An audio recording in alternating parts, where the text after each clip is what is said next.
Welcome to Magnify with Sue, the podcast for people who've done everything they were told and still feel something's missing. I'm Sue Paulson.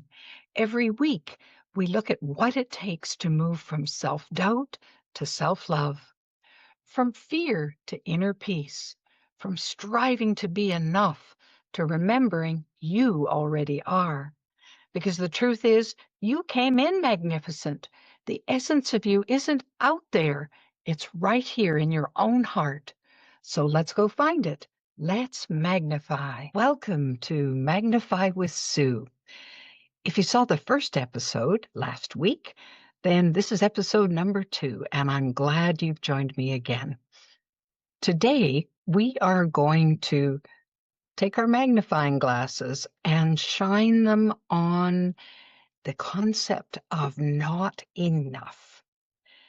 I wanted to really explore this not enough. It's kind of like a little worm that worked its way into our brains from the time we were very small and said, oh, how is that affecting my life now?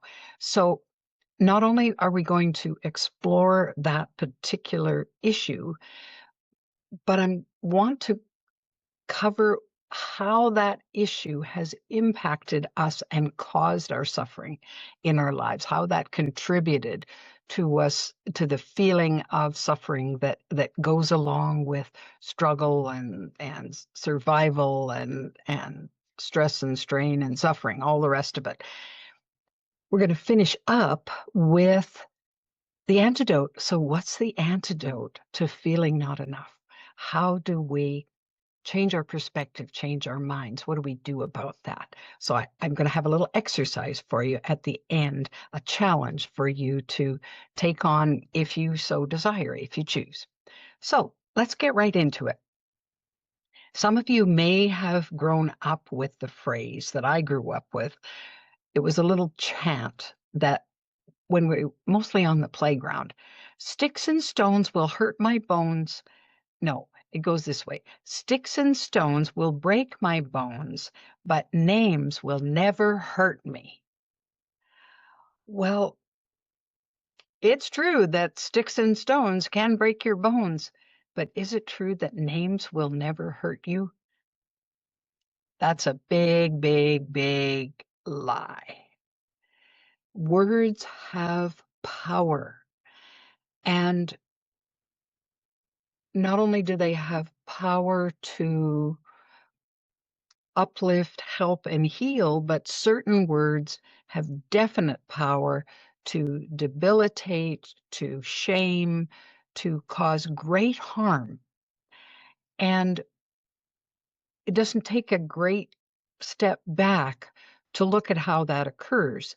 So, for example, as kids, there's lots of things we don't know how to do, especially when we're very small. So we're 2 or 3 or 4. And back in the day when they still had shoelaces for shoes, for kids' runners and kids' shoes, one of the skills that we had to learn was how to tie your shoes.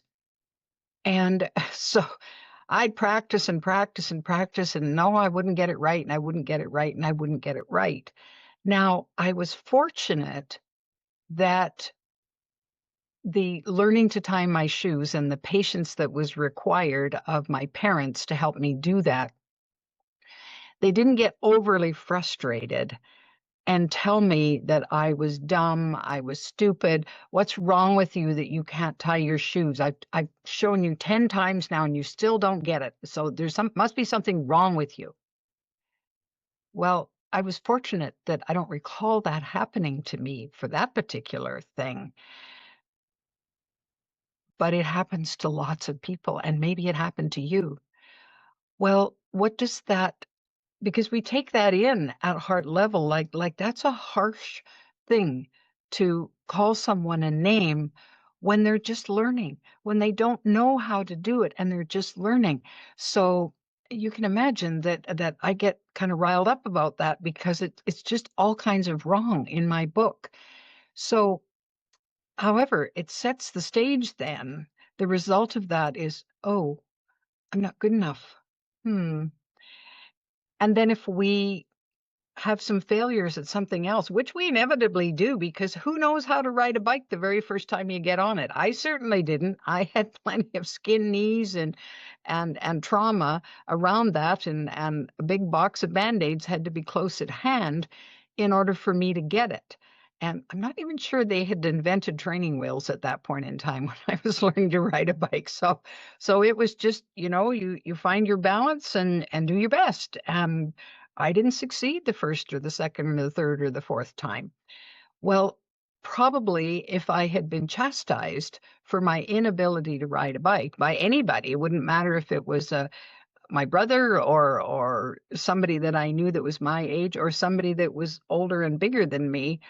Ah, you're just a dummy. You'll never be able to ride a bike. Well, I probably would have stopped learning. That would have halted me in my tracks. And I thought, fine then. And I turned away from it. But it's one more little niggly nastiness that lurks and seeds our self-doubt. It's like we have dandelions here, lots of dandelions in Alberta, Canada. And so they pop up and they never used to be considered a weed, but they are considered a weed now because everybody wants a green lawn. And so, well, they just pop up and the roots just spread and so on. Well, I think that's kind of what happens in our brains is that these nasty words take root, and the feeling that we get from these nasty words just insidiously work their way in. And even if we forgot over a period of time, they're still there. They're still causing or could cause some challenges. So we know, as I mentioned in episode 1, that life is a struggle. I don't think we were put on planet Earth to have a holiday. I don't think we were meant to just live on easy street and everything would just come to us and everything would be grand. At least that's not how it worked out for me, even though I might have a yearning for that. And I would like to live on easy street where I just lift a finger or make a comment and it appears right before me. Well, I'm not that evolved, quite honestly. Maybe you're not experiencing that either. But we're meant to get the experience of, well, what is it like to struggle, to strive? So maybe I have this great desire to own my own business, and I have had over the years this desire to have my own business, not having a foggy clue how I was going to do it, but I had this yearning, like I want to put myself out in this way, and I want to make a bunch of money, and I want to have it be successful. So there's this yearning, and then of course comes the learning. Because, yeah, you can have this great idea, but reality sets in and think, do I know anything about starting a business? Well, when I was in my 20s, starting my first business, very little. I knew something because my grandmother owned a restaurant and I had worked with her from the time I was 8. And so I did know something about a business, but I hadn't looked at it from the business owner's perspective so much. I'd get bits and pieces. Okay, she had these bills to pay, and okay, after all the staff were paid and all of the bills for all of the supplies and the taxes and all of those things were looked after. Any money that was left, aside from what she owed the government, of course, was hers. And so I saw it from that perspective. But as far as starting a business and knowing what to do, I was pretty clueless. But I had lots of enthusiasm and lots of encouragement to move forward. Well, of course, for those of you who have had that same goal and have been successful, think about the motivation that got you there. Well, I know for me, there have been lots of times when, because of my perceived deficiencies, because of things I wasn't good at, I was determined to prove myself. I was determined to show people that I could succeed. I could be a success. And because I didn't want them to see me as a failure, I didn't, and so failure didn't feel like an option in that regard, even though I did set myself up to fail because I didn't know anything. So so the first time I failed at a business, I'm going, "Oh, dear." And it seeded some self-doubt. It seeded some, Sue, you didn't really measure up there. You're not quite enough."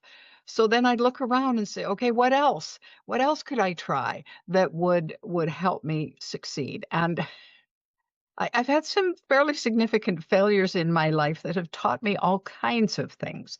So, of course, the next thing that I failed at after the first failed business in my 20s was I failed at a marriage. I failed at a young marriage that we ended up after 8 years getting divorced. And I'm going, oh dear.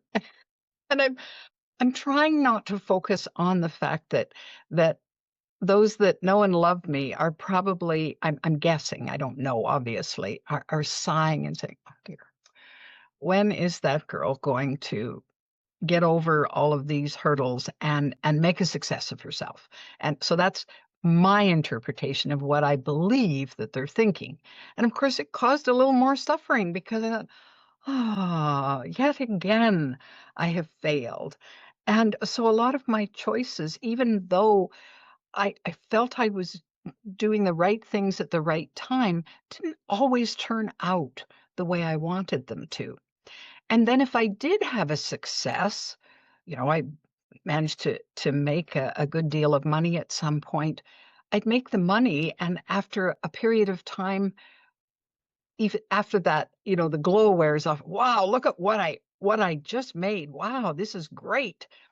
Well, then after I got used to having that amount of money, it was, well, actually, it's not enough. And so then there's this back to striving again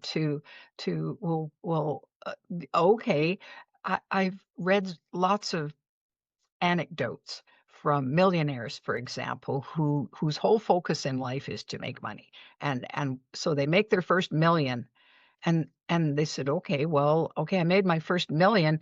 Wow, this is great. A goal accomplished. I've achieved that goal." And they'd sit back for a little bit and then they'd meet someone who'd made $2 million and they go, "Oh, well, huh, well," and so the whole competitive instinct would just rise to the surface. Well, if they make $2 million, I can make $2 million.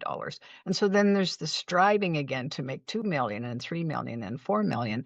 Well, when we explore okay, what did that get you? Like, okay, yeah, you made lots of money, so maybe you were wise about how you invested it and so on, and so you're financially secure.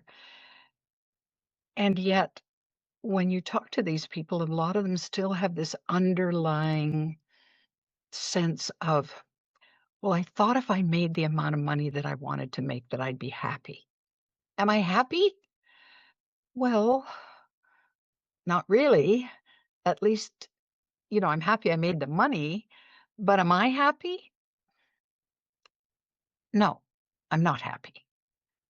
Maybe they never voice that. Maybe they never say that, but those really close to them can tell.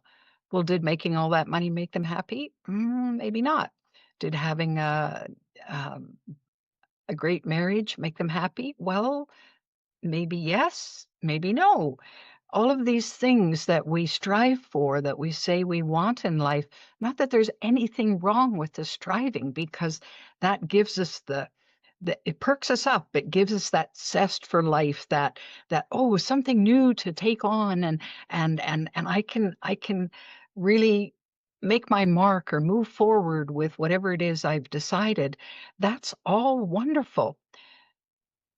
But I think it's important that we look at the underpinnings of that and to go back and say, especially if you're feeling, well, actually, that wasn't quite enough. I want more than that. That's not enough either. And you could take any facet of your life and say, okay, what I have, is that enough? When you think of the mass consumerism that's going on in the world right now, and the quest for the latest smart tool, the latest big screen TV, the latest SUV, on and on and on it goes, and people are are overwhelmed by their stuff. I mean, one of the reasons, I guess, as I was looking for the word, one of the reasons for retail therapy, well, if I just go spend some money and buy something that I like, I'll feel better. And maybe we do for the 5 or 10 minutes after we bring it home. But if we put it on the credit card, maybe then we're going, oh no, now I'm going to have to pay that back. Or we spend our hard-earned cash and the wallet is empty and "Ah, maybe I shouldn't have bought that. Well, I get it home and I really don't like it that well. So there's this, well, it wasn't enough. It didn't fill the hole. There's still a hole. And so of course, where's that coming from? Well, it's coming from this striving for everything outside of us. Maybe the next new that, if I have that. Well, what about that? And I have that, and I have that, and I have that. And we're going over and over and over again. And you go, oh, whoa, none of that is doing it for me. Well, a little reflection then. So why isn't it enough? And is there something at the root of that that causes me to believe that it's not enough? Well, I know when I tracked back, at the root of it was I didn't feel enough. I didn't feel enough. I didn't feel as if I deserved. I didn't feel worthy. There was this core belief in me that wasn't true, except it was true because I believed it.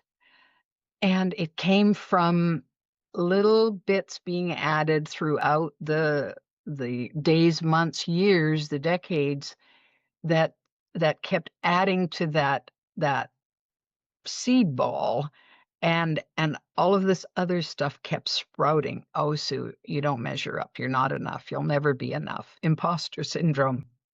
You name it.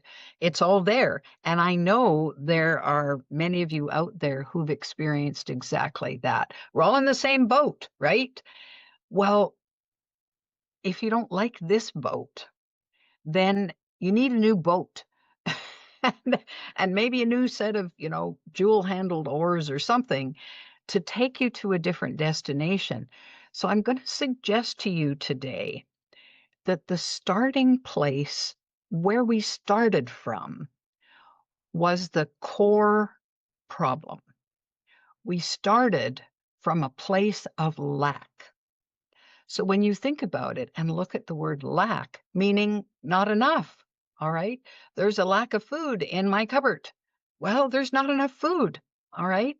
Well, if I feel that I'm not enough, then there's a definite lack. So I'm going to challenge you to think about when self-improvement started to rear its head, whether you were 8, 9, or 10, or you were 23, or whatever age you are at now, and say, well, I got to improve because I'm not measuring up.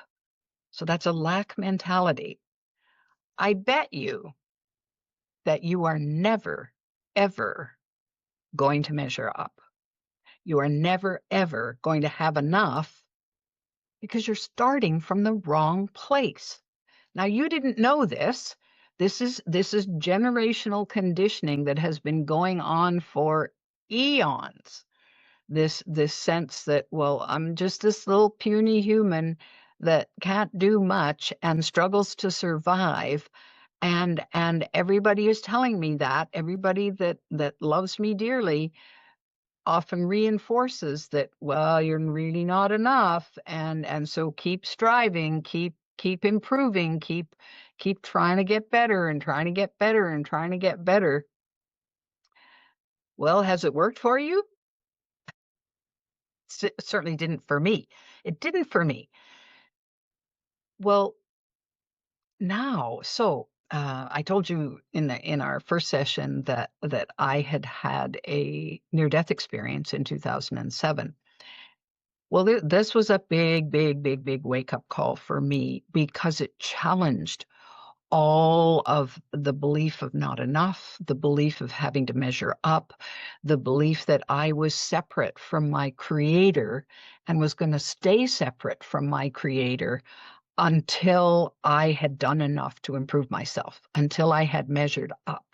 Well, if I just do this one more thing, surely I'll be able to talk to God and come to some uh, peace about who we are to each other and how life is going to unfold from here on in. It it never happened. Not that way until there I am on the other side, surrounded by this magnitude of unconditional love that there really are no words for.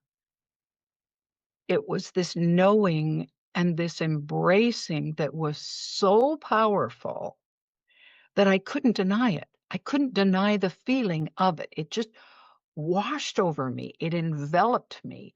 It really set me in a spin because it wasn't anything I had ever understood that was even possible. I'd heard about unconditional love, but most of the love I'd ever experienced came with conditions.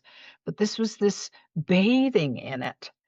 And so as I'm part of this, there's also this swirling around of my understanding of how life worked about, well, there's this, some of the religious upbringing I had was, well, okay, St. Peter's there and he has this book. And this book is the book of judgment. So on, here's your page, right? And on the right side of the page, okay, Sue, yeah, you did great here. You helped this person, you were kind, you were generous, you were, tick, tick, tick, tick, tick. And then here's where you fell down. Here's where you never measured up, D, to D, to D, to D. And of course, the teaching was that you need more on the right side of the ledger so you don't go straight to hell. You want to go to heaven. You want St. Peter to open those pearly gates. And so of course my life was about serving, was about being generous, was about all of those things. And not that doing all of that was bad. It wasn't. It was, I liked doing it, and I derive great pleasure out of helping others and serving. But the underlying reason I was doing it, if I was really brutally honest with myself or even thought to think about that, was, okay, this is another good check mark. This is another good check mark. This is another good check mark to be accepted, to be loved, to be admired, adored, all of those things that I was yearning for my whole life. And I'm in this universe that we could label heaven, the other side, whatever we want to call it. And I'm basking in this sea of love. And I get the clear knowing that there is no book. There is no book. So God doesn't care. God said, well, you have free will. Well, free will is free will. You get to choose. You get to pick. If you pick inappropriately, you might have negative consequences that you don't like. Well, then you get to pick again. And so in the whole scheme of things, to the universe, it doesn't matter. There is no book. You have a place at the celestial banquet table, just like I do. There's a chair with your name on it. Why do you get that chair? Because you're you, because you exist. You didn't have to do anything for it. You didn't have to pass any test. You didn't have to make a certain amount of money. You didn't have to do anything to deserve a place with creation because you're part of creation. You're an integral, vital, magnificent part of creation. And I'm going, really? Could that be true? Well, back on planet Earth, man, that breathing in that concept and adopting that concept as my own took some time. I will confess, because the old conditioning was still pretty solid in there. So this new idea was like a very weak muscle. And I'm going, yeah, I don't know if I'm that good. I don't know if I'm and so then this concept of magnificence arose. And I thought, whoa, well, I think mountains are magnificent, but and I certainly see the magnificence in other people that I meet. Like I love that about them, that I see this in them. But it was a struggle to see it for myself. It was a struggle for me to come to that on my own. So I'm going, I don't know about this. Well, it has become my mission over the last many years, partly because I was struggling and striving to adopt it for myself and not sure if I was ever going to figure this out or not. But then as I began to feel more and more comfortable with this, I began to open to it, to accept it, to embrace that I was born magnificent. Then things started to shift in my mind. My magnificence muscle got stronger and stronger and stronger. Now think about it for a second. If you believed at heart level that you were that magnificent, think of the power in that. There's tremendous power in starting from a place of all that. Because when we start from that, well, I am that power, I am that magnificence, then we can say, ooh, well, what am I going to do with that? So it's not about, so can you see the difference? On the one side, we have, well, I'm not quite enough and I'm going to do whatever I can to measure up, but it doesn't seem to be working. And I've been struggling for 50 years now and I'm still not where I want to be and blah, blah, blah. And it doesn't feel good. It doesn't feel, you don't feel happy because there's still this ball and chain that you're dragging along behind you and this baggage that comes with it. And then here on the other side is, oh, I think I might be magnificent. Well, what if I was magnificent? What if I had the power to create in the way that I most love to do? What would that look like? Well, we see the world from an entirely different lens. So there's our magnifying glass and we see magnificence in bigger and bolder letters and as we begin to embrace that, ooh, that's a game changer. That's a game changer for sure. Now, how do we do that though? What's the is there a step, a process? I'm a how-to kind of person, and I want to know. Well, tell me how to do that then. If that's so wonderful, well, then bring it on. But how do I do that? How do I get there? Well, I was given an exercise many, many years ago when I had the self-image of a gnat. All right, I didn't even understand that I existed as a real person because that was not my upbringing. I understood that I existed to serve, but I never really saw myself in my own right. So I was given this exercise to take a page of paper and write the numbers 1 to 100, so in a like column fashion. Write the numbers 1 to 100 with some space beside each number. And then I was challenged to write down, starting at number 1, write down a good point about myself.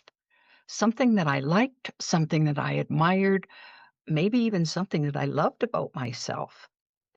Well, I was brought up that you don't brag about yourself. And if this list had started with the title, Write 100 Things That You Don't Like About Yourself, I could have been done that fast. It would have been easy to write. But I'm sitting there staring at number 1 going, good point about myself. Well, I like my nose. So I wrote down that. Okay, I have a nice nose. So it was fine. That was a good point about myself. And so I started noticing physical things that I liked about myself. And I jot those down. And then, well, I think I'm kind. And so I put that down. And people have said I'm generous and giving. So then my list grew and I get stuck. Well, I had been given instructions previously that when I got stuck, which inevitably I would, I was to ask a friend, somebody that I trusted. Well, I'm doing this exercise, and can you tell me a good point about myself? Like, what do you notice that you would think is good or that you admire or whatever? Well, they'd not only give me one thing, they'd probably give me a half a dozen. I'm going, oh, yes, yes, yes. It was a struggle to get to 100, but I was determined. The rationale behind the exercise was they said, you have way more than 100 good points. You probably have more than 300. But we believe that when you get to 100, you will have understood the lesson. You will have got what we were trying to say. They were right. When I got to 100, I'm going, I'm all this and there's more? Like, this is all me, all these good things about me? Well, it far overshadowed any deficiencies that I had previously felt. And I'm going, oh, so it tipped the scale. It helped me change my perspective about who I really was.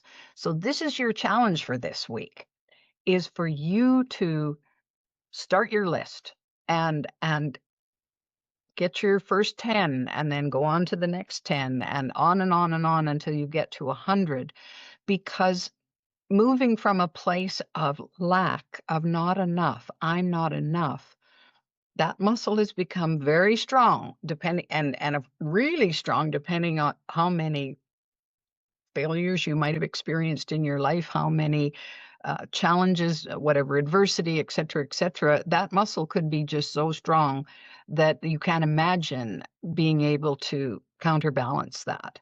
So this is why starting with 100 things that you love about yourself and get the help of loved ones around you who can contribute to your list. It's not a test. It's to, okay, how many can I find? And then you'll see and you go, whoa, maybe I am all that. Wow. Well, if I am all that, what am I so afraid of? Why am I hanging out in self-doubt? And then that brings in new thoughts. So that's your challenge for this week.